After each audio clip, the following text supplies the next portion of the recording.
Gugu returned home after months away, suitcase still in hand, only to find strangers laughing in the living room. Furniture moved, pictures gone. Her entire house looked different. Shocked, she asked what they were doing there. The reply made her knees weak. "We bought this house from your brother." Her own blood had sold her home while she was gone. What he didn't know was that this house wasn't just hers. It was protected under federal law. And now, his betrayal would unleash a storm neither of them could control. Gugu had dreamed for months of coming back home. She carried her suitcase with a smile, already imagining the comfort of her own bed and the peace of her quiet house. But when she opened the gate, her heart dropped. There were cars she had never seen parked outside. Laughter echoed from the living room window. Confused, she rushed inside and froze. The furniture was not hers. Family pictures that once hung proudly on the walls were gone. Strangers sat in her chairs, eating, drinking, and laughing like they owned the place. One of them looked up at her as if she was the intruder. Gugu stammered, asking who they were and why they were in her house. A man answered casually, "This is our home now. We bought it from your brother." The words struck her like a knife. For a moment, she couldn't breathe. Her own brother, Hira, had sold the very house their late father had entrusted to her. The buyers spoke with confidence, showing no doubt in their claim. They even pointed to papers they believed were legal, waving them with pride as if everything was settled. Her knees trembled, and she gripped her suitcase tighter. This wasn't a mistake. This wasn't a dream.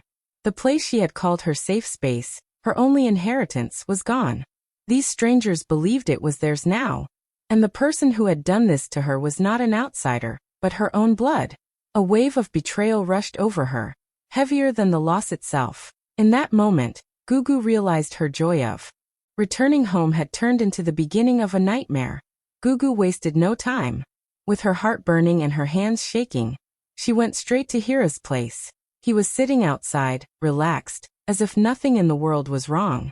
The moment he saw her storm toward him, he smirked. Gugu asked him why he sold her house, her voice breaking with anger and disbelief. Instead of showing guilt, Hira leaned back and laughed. He told her she had never been responsible enough to deserve such a house. He reminded her of every small mistake from the past, twisting them into excuses for his betrayal. Gugu tried to reason with him, telling him the house was not just a building but her father's final gift to her. But Hira only grew louder, mocking her pain. He said she was foolish to think she could manage something so valuable. He bragged about the money he had made from the sale, describing it as the smartest decision he had ever taken. Each word felt like salt on her wound. She stood there, trembling, her eyes full of tears, but Hira showed no mercy. He even joked about how easy it was to trick the buyers and how quickly they handed over the money. He made it clear he didn't care about her feelings or about their father's wishes. To him, it was just business, and he was proud of what he had done. For Gugu, the pain of losing the house was one thing, but hearing her own brother mock her suffering cut deeper than anything else. His laughter rang in her ears, and at that moment she knew, this wasn't just betrayal, it was cruelty. And though he thought he had won, she silently promised herself this would not be the end of her story. The next day, Gugu gathered the courage to face the wider family. She thought at least someone would understand her pain. Someone would remind Hira of their father's wishes. With tears in her eyes, she explained everything to her uncles, aunts, and cousins. She told them how she came back to find strangers living in her house, how Hira had sold it behind her back, and how badly it hurt her. She expected shock, maybe even anger directed at him. But instead, she was met with silence, then whispers, and finally, words that broke her heart even more than Hira's betrayal. One uncle cleared his throat and said, "Gugu, you should let it go. Hira is the eldest son. In our culture, he has the right to decide what happens to family property." Another aunt nodded and added, "You are a woman, and you will marry one day. Why fight for a house that will never truly stay with you?" Gugu looked around, her eyes searching for even one person to defend her. But all she saw were nods of agreement and faces that refused to meet her gaze. Hira stood tall in the middle of it all, smiling with pride as if the family's support proved him right. He even placed a hand on her shoulder and told her to stop acting childish, that she should be happy for him since he used the money for important things. Their relatives clapped his back, praising his cleverness, while Gugu stood frozen, her chest tightening with humiliation. Every memory of her sacrifices, working late nights, keeping the house in good condition, paying bills when others turned away, flashed before her. Yet none of it mattered now.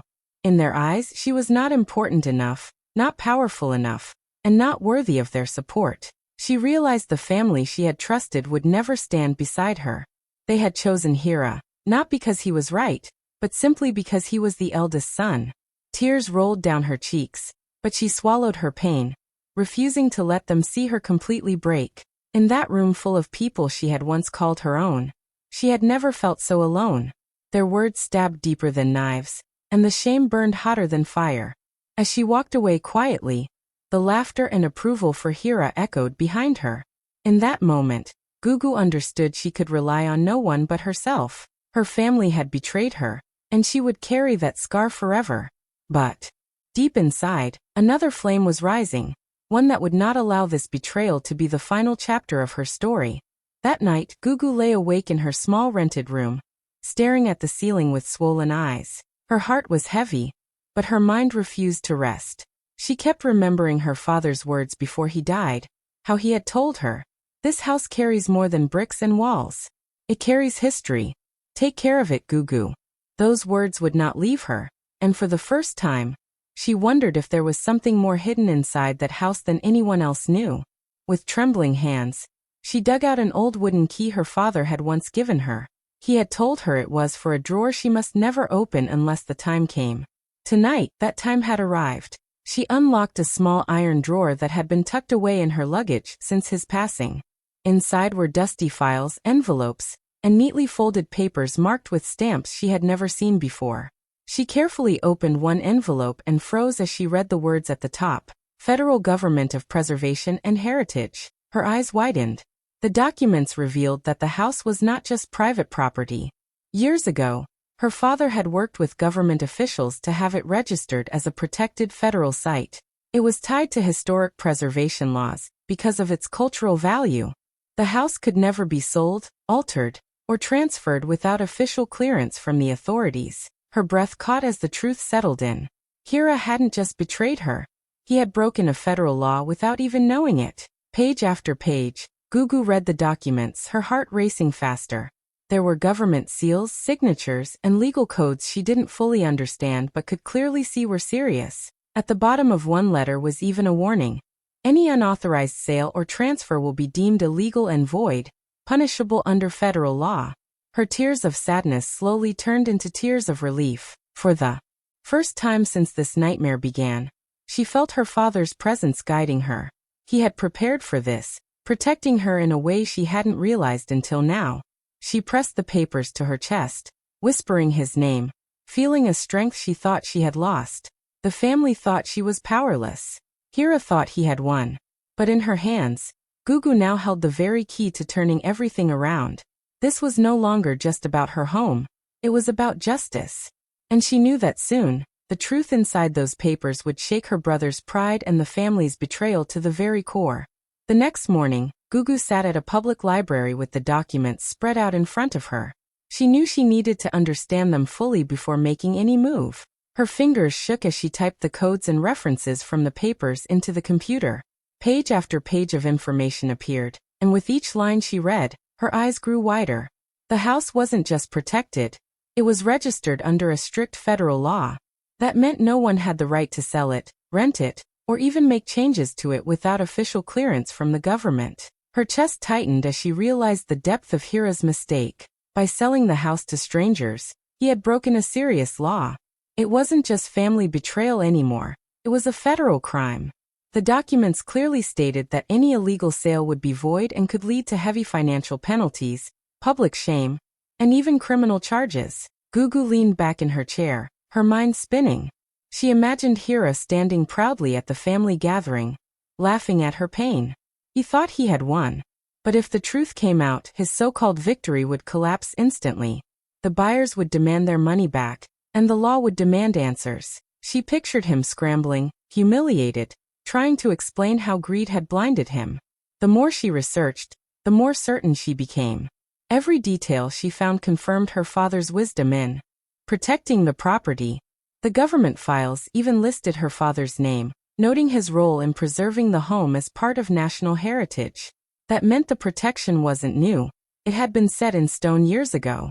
Hira had walked into a trap of his own making, and he didn't even know it yet. For the first time since her return, Gugu felt her fear fading. A new strength replaced it. She realized she didn't have to beg anyone for support or prove her worth to relatives who dismissed her.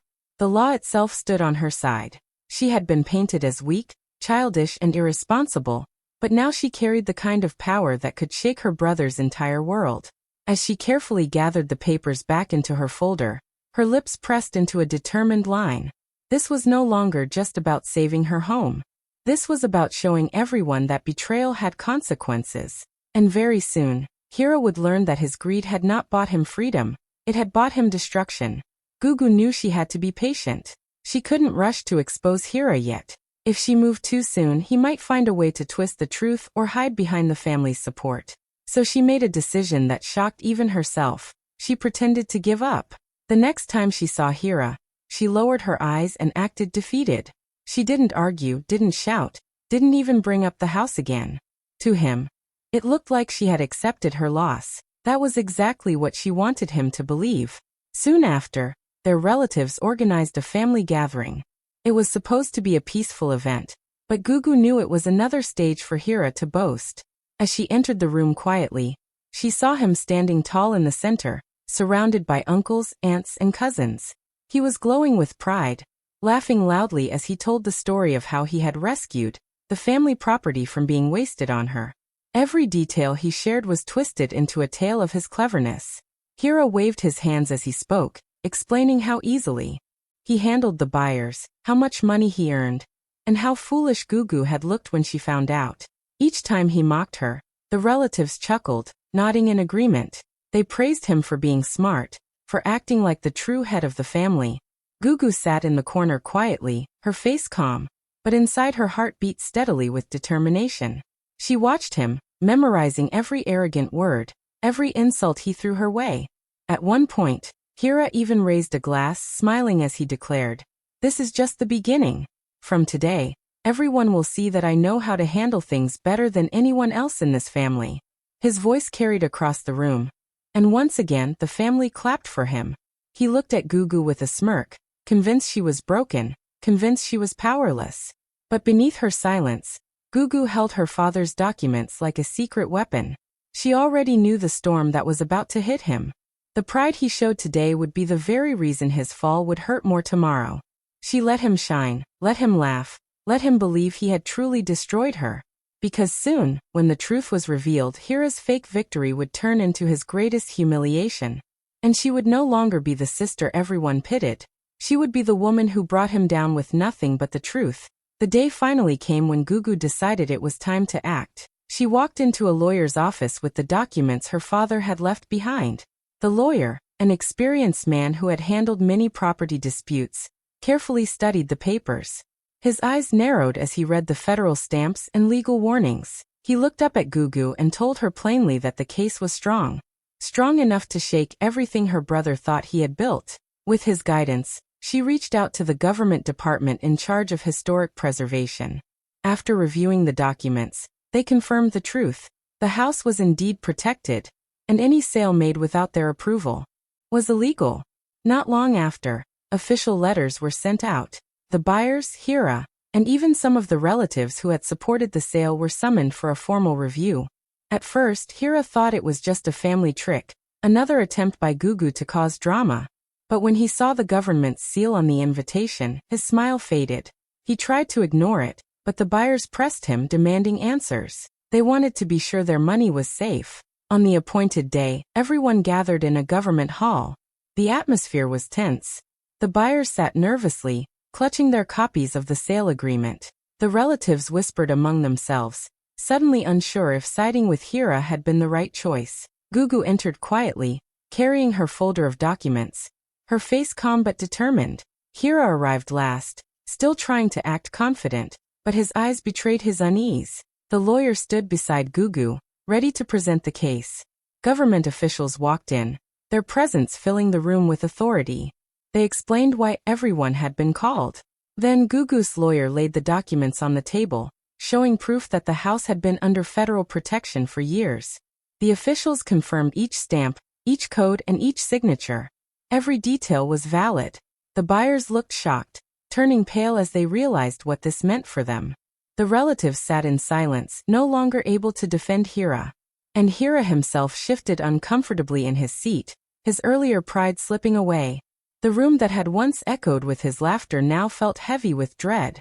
Gugu stayed silent, letting the truth speak louder than any argument she could make. The storm she had prepared for was finally beginning, and Hira was standing right in the center of it. The room fell silent as the government officials finished going through the documents. Every stamp, every signature, every law reference was confirmed as authentic. Then one of the officials stood, cleared his throat, and spoke firmly so everyone could hear. He declared that the sale of the house was completely illegal.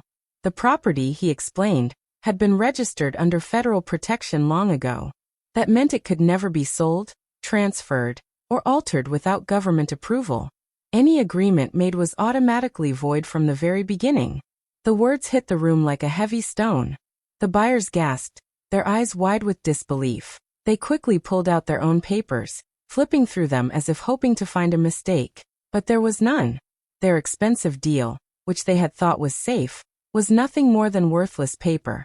One of them turned to Hira angrily, demanding, "How could you sell us something you had no right to sell? We want our money back immediately." Another shouted that they would take him to court if he didn't return every single coin. Hira's proud smile disappeared. His face grew pale, and for the first time, he had no words. He tried to stammer an excuse, but the officials cut him off. They reminded him that ignorance of the law was no defense. By selling a protected property, he had committed a serious offense that carried penalties he could not escape. All eyes in the room turned to him. Relatives who once praised him now shook their heads in shame. Some whispered to each other, already distancing themselves from his actions. Gugu sat quietly, her hands folded in her lap, watching the scene unfold. She didn't need to speak. The truth was speaking louder than anything she could have said. The very people who had mocked her and told her to stay silent were now seeing with their own eyes that she had been right all along. The weight of humiliation shifted completely onto Hira's shoulders. The buyers pressed him harder, demanding refunds. But everyone knew he didn't have the money anymore. He had already spent a large portion, flaunting his so-called victory. The realization spread quickly, and gasps filled the room as his downfall became clear. Hira lowered his head, his arrogance shattered. The same relatives who once clapped for him now looked at Gugu with quiet respect. The crushing revelation had landed, and the brother who thought he was untouchable now stood exposed, broken by his own greed. Hira sat frozen, staring at the officials and the buyers, unable to move or speak. The room had shifted completely. The confident, arrogant man who had strutted into the family gatherings with his head held high now felt the walls closing in. The buyers demanded their money back immediately, pointing at him with furious eyes. Hira tried to explain, tried to promise he would pay, but everyone knew it was impossible. He had already spent most of the money he earned from the illegal sale.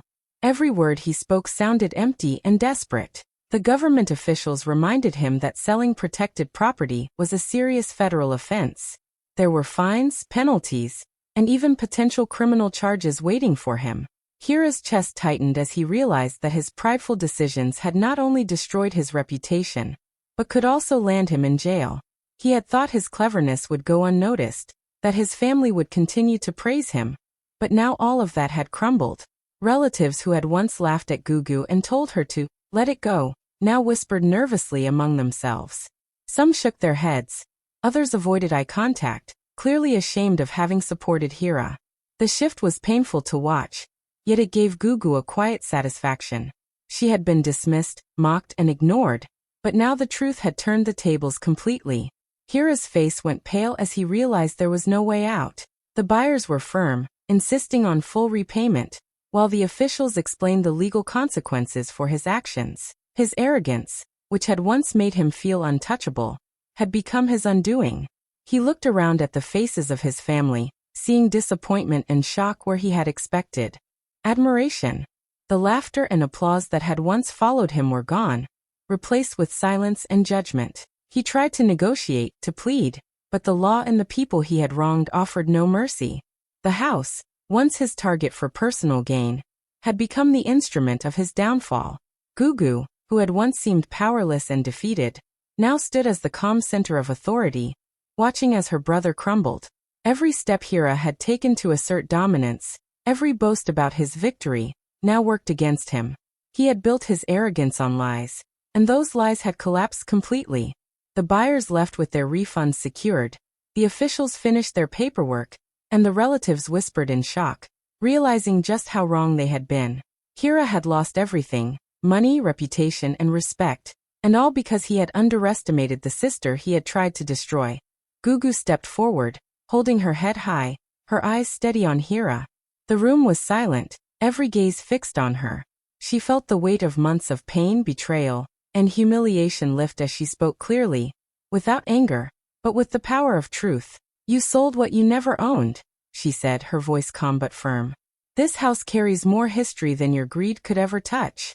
And now it stands, not as your gain, but as your downfall." Hira's face flushed, his mouth opening and closing, but no words came out. He had no defense left, no excuse strong enough to erase the reality everyone now saw. The relatives who had once mocked her looked away, their shame visible, while the buyers nodded, finally understanding the full truth. Gugu turned slightly to the officials and the buyers, acknowledging their presence with a quiet nod. She didn't need to shout or demand respect, it was given naturally. Her father's documents, her patience, and her courage had spoken louder than Hira ever could.